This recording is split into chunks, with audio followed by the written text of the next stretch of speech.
welcome back to another review. The first thing I would like to say is you're probably sitting here thinking, I thought this video was about studio monitors and speakers, hi-fi speakers. It is, but because I have my thing desk mounted, I can't exactly walk around my room anymore and show you the stuff that I'm talking about. So these are going to be the hi-fi system, and these Beyerdynamic DT770s are going to be the studio monitors. That's what they represent. So when I'm pointing to either of these, you'll know what I'm talking about. So why do people build hi-fi systems and studios in their houses? Well, they both do two very different things by doing the same thing. You're probably like, what does that mean? Well, they both create sound. That's the point of speakers. They are there to create sound as accurately as they can, and some speakers are there to create sound as dramatically and drastically as they can, and that's more the hi-fi, high-end kind of stuff. Now, not all of them are like that.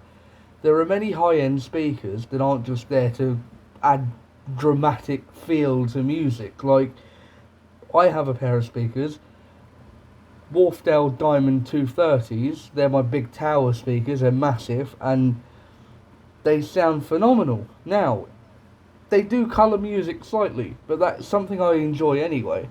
That's why I like these over these, because my harmonic dyne Zeus's add a little bit of life and flavour to music, and also they're open back so you get soundstage. And the Beyerdynamics are very flat and meaningful, and you only hear the stuff you need to, and the things that aren't important aren't, either it was mixed badly or you obviously don't need to hear them. Because these are so accurate, you can't ignore information. So that's the difference between these. These will give you information, like all of the detail, high-end treble and all of that, but not because they're told to be accurate, because it's adding that little bit of dramatic flair and flavour to the sound that you're listening to. These are made to be as, not boring, but as monotone and, they don't colour music. They're very bland, and they're bland deliberately, so if you want to add life to music, you'll have to add a lot of life to music to hear it through these. Whereas you can put anything on through these and it'll make you cry. I'm not kidding, I had a friend round and was playing some Adele, I think it was Set Fire to the Rain, and I put these on his head and I was like, listen to this song, and about 3 minutes into it he said, I can't take this. They make everything sound real. It's really kind of scary. They've got so much detail and high end. These, although they're not your typical studio monitors, I mean, look at them, they're tie-dye, they still work the same, which is important. So these are made to be accurate, and they're made to be good, and they're made to be something that's going to last you forever. Now, one thing I noticed is the harmonic dyne Zeus is, one, it has dual pin cable, which means it connects to both ear cups, and two, it's detachable. Whereas these, it's fixed cable, you can't detach it, everything is as it comes. And that's very typical with studio monitors anyway.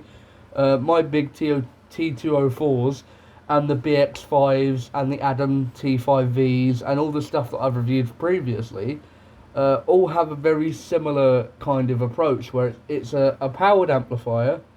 It's got all of the EQ adjustments you need on the back of it, and all it takes is a XLR in and you're done. That's it. XLR in, that's all it needs. Give it power and an XLR and you're done. That's all they want. They don't want anything else. Whereas hi-fi speakers, they don't take power because they're not powered amplifiers. You power a main amplifier and then have signals routed from that to your speakers. Like a branch, you can think of it. Now, each branch has a different speaker connected to it. That's why you can have studios that have two speakers, but you can still do, like, really dope music with it. Like, you can mix surround sound stuff on two-channel speakers. You can do that if they're good enough speakers. I don't recommend it, because it's not going to be as accurate as you think it is, but if you have good enough speakers, you can mix surround sound on two-channel speakers. My hi-fi system is a 4.1. Now, it's designed that way because of the way my room is. But I don't have enough room for a centre channel, and the tower speakers aren't far enough away to need one. So I don't have one, And the 4.1, I have one subwoofer and I have two bookshelves at the back around the backstage of my sound system just to keep it up. And the subwoofer is at the back of the room as well, just to keep the low end up with those little bookshelves. So it's kind of a really nice balanced feel. Now, the whole point of this is to do something different. I want my studio monitors to be as level and even and, boring as possible, because the more boring they are, probably the more accurate they are. That's not true in all cases. The BX5s are very boring sounding, and the reason that is because they're playing you the music that you've made. If it doesn't sound good, it doesn't sound good. That's not the speaker's fault. And a lot of people hear monitors and go, oh, I don't like them, like I did when I first heard a pair of monitors. I went, oh, these are crap, it sounds rubbish. She goes, yeah, that's the point. They're not made to make your music sound good.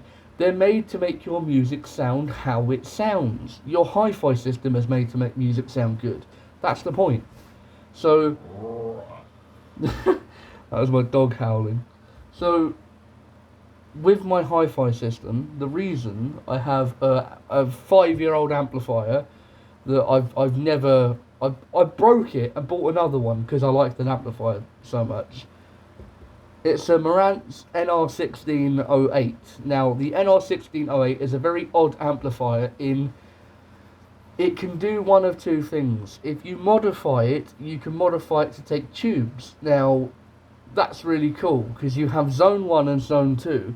Now, I have my amplifier set up so that zone 2 is tubes and zone 1 is your normal bog standard amplifier, like just a digital amplifier. Now, zone 1 adds a lot of colour to sound, but zone 2 with the tubes sounds fantastic.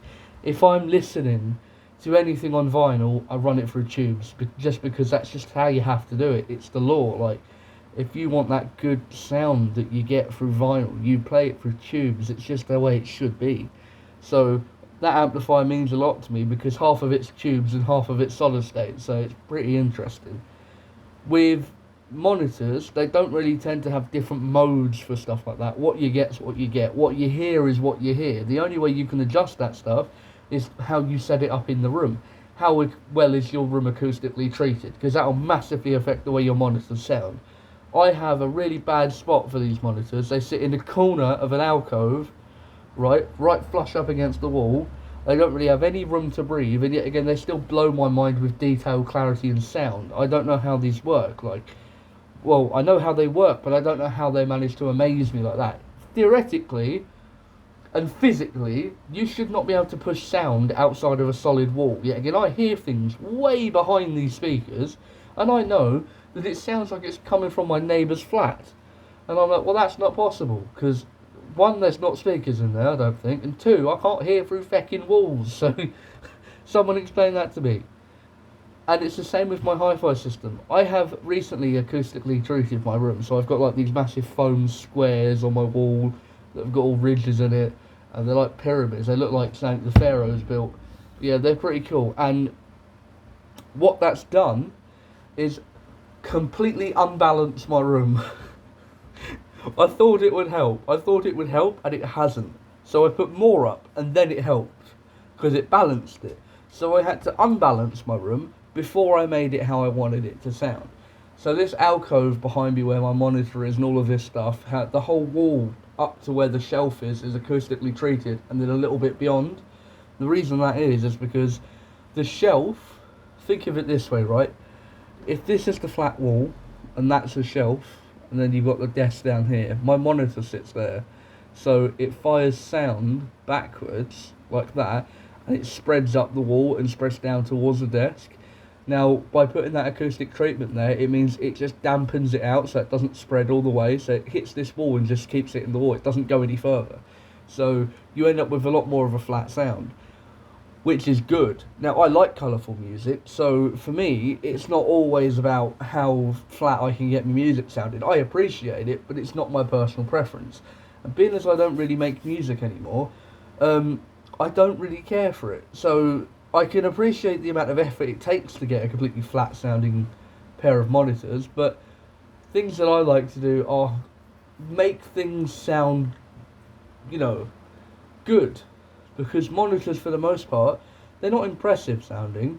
unless they're insanely detailed, then that's impressive. But the thing that impresses me is big soundstage, a big rumbling bass, just sounds like you're in a theatre. Now that's what I've built my home studio to sound like. It sounds like you are in a theatre with full Dolby Atmos and sounds coming at you from everywhere. There's one scene in Jurassic Park where there's that helicopter bit and you got the dinosaur, and literally you can hear that shit right over your head. It's actually terrifying. Now, I don't have Dolby Atmos, but these speakers are so good at throwing sound because of the way I have the amplifier set up. They play at different levels because they're, one of them's further away from me than the other because I do not have an ideal setup. But you can room correct that, which is what I've done, so now it sounds perfect. So, for people who say they can't do hi-fi setups because their room doesn't allow it, of course you can. You just got to find the right spot. Every room's good enough. Even triangular rooms, just put your chair in the corner. Now, with studio monitors, going back to that triangle theory, you always want to set things up, and this is with speakers in general, unless it's hi-fi. You always want to set things up so that you make a triangle, or more like that. I know that's not Illuminati, but trust me.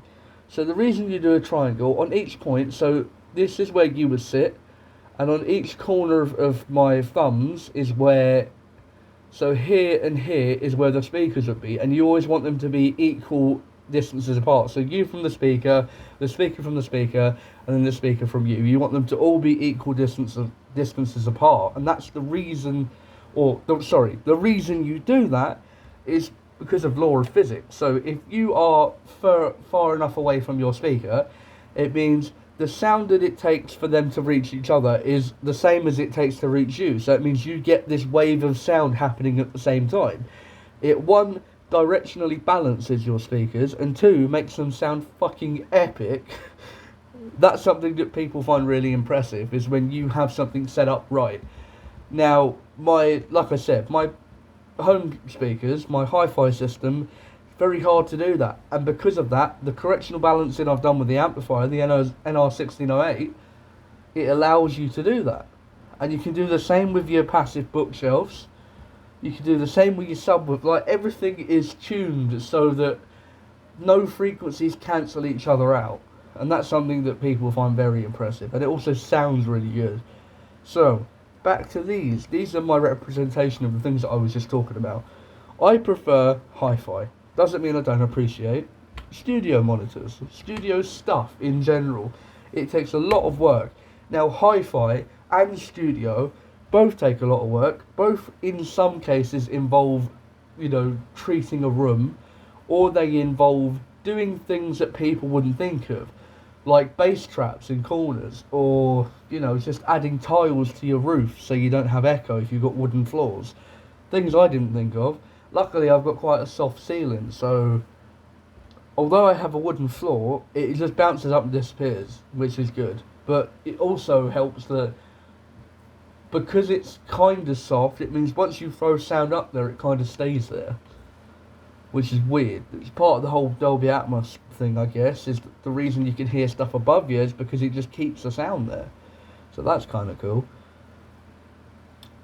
Is there a better or worse? No. It depends what you want from music, and also what you're doing at the time.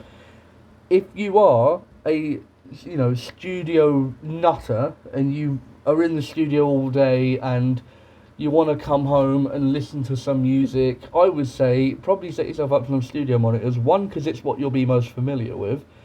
Two, because it'll be something that it won't stress your ears out if that's what you've been doing all day. Studio monitors can tend to be quite harsh, so obviously do your research before you go and buy some.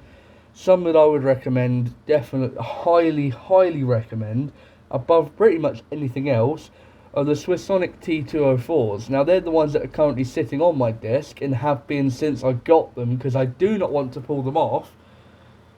I know I have to sell these eventually, but that doesn't mean I want to. So that's going to be something I'm going to do. Something I also wanted to explain was, it is a completely different price range for each one. Now, studio monitors, for the beginning bunch, tend to be around, from £100 to about 300 for beginning stuff. Now that's not terrible. That includes, you could get a Focusrite, you could get a pair of studio monitors, and you could also get yourself something to play it through, like, you know, whatever you like. Now with hi-fi gear, it's a lot more expensive, in my opinion, especially for beginner stuff. Now you can get the really cheap stuff that's going to sound absolute crap, which I do not recommend, or you can get the stuff that's built by people that know what they're doing, but they're just making it affordable. For instance, Wharfdale. Wharfdale are the affordable KEF. Now I know people know this, but they still don't go for Wharfdale. They would much prefer to look at a pair of KEFs and wait to get those. Take this from someone who is the biggest fanboy of KEF in the world. I love their studio monitors. I love their home hi-fi stuff. I just love their stuff. I love their towers. I love everything they do, right? For me, it's KEF, it's Focal, and it's Wharfdale. They're the top three for me, I think. They're the ones that really do impress me no matter what they make. Now, Wharfdale. Before I had my Wharfdales, I had a pair of Monitor Audios. Monitor Audio Bronze ones. They're their beginner bookshelves. Now, they didn't cost me much at all, but they were fantastic. You really have to know where you're looking when it comes to the hi-fi game, because you can buy stuff. Price doesn't mean it's good. Price just means that's what the company are charging for it.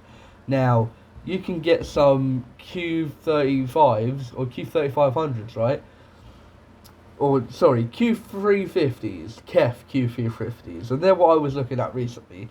You can pick up a pair of them for 400 quid, right? 400 quid, that's not much at all, and they are phenomenal, and all you need to do with that is a powered amplifier. Done. They're good enough to be monitors, and they're also good enough to be hi-fi gear. They're like bang in the middle of what you would want. So if you're not sure, that's the way I would go, is the KEF Q350s, because they're just fantastic. Now, if you are 100% set on going, you know, studio monitors, then you need to look at the prices and look at what other people think is good. There's a lot of reviews out there. Obviously, there's loads on my channel for stuff like that. Other people I'll check out. People's opinions I trust very much. DMS and probably Zeus. And I know they're the top ones, but obviously McQuillius Brown, but he didn't really do stuff like speakers-wise anymore.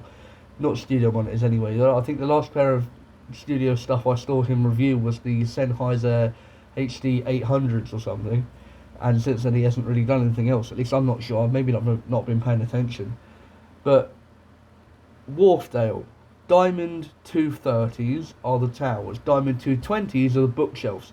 If you want a little vinyl player, get yourself a pair of 220s, right? Sit them on your little table, put your vinyl player up there, drop that needle on that tune that you've been waiting to bang out all week, right? And just let it play, mate. Just let it play. As long as that is a powered vinyl player, or you've got a preamp to put it into, or preferably get a set of tubes. Get a tube amplifier and plug it into them, because you will just be gushing at the sound that thing makes. Like, oh, honestly, I don't think I've heard anything. The only thing I've heard that sounds close to these was my Monitor Audios. Monitor Audios on a tube amplifier are just orgasmic. They are so good. Now, Wharfdale come pretty damn close. They're just a little bit more low-endy, which is what you get from a tube, but they're a little bit more low-endy and a little bit more high-endy, so they're a pretty V-shape, which is alright. I don't mind that. Now, for some things that can be a pain, especially when you're watching films and the main dialogue you can't really hear that well.